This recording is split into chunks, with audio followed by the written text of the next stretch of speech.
الدفعة التالتة، الدفعة القريبة إلى قلبي. عايزين شدة كده وعايزين شغل. ربنا معاكم، ربنا يعينكم. أنا عارف إن التوقيت مش سهل. عايز ثبات نفسي كويس، وعايز إن أنا أركز وأهدى، وعارف إن هو توقيت محتاج إيه؟ تعامل خاص.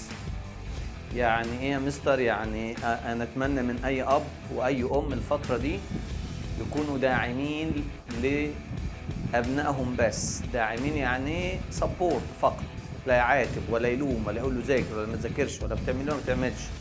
سيب ابنك كده خالص، ولا حتى بالنظرة، سيبه يعمل اللي هو عايزه، سيبه في حاله. دفعة الزمل، يا ترى شادين حيلكوا ولا في شوية كسل على جلج؟ طبعا اكيد يبقى في قلق، دي الايام دي عادية طبيعي.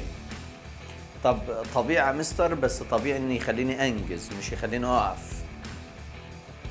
القلق اللي يخليني انجز اسابق الزمن عشان اراجع والم الحاجات اللي عليا، والم من هنا ومن هنا واحل وانجز حالي. انما القلق والخوف اللي يوقفني لا، ده اللي مش طبيعي.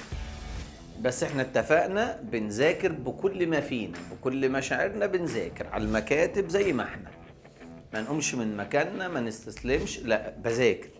اذ وانا بتناوش وانا بتحارب بالافكار وانا بعمل كل حاجة، انا اوريدي برضو مذاكر ومكمل.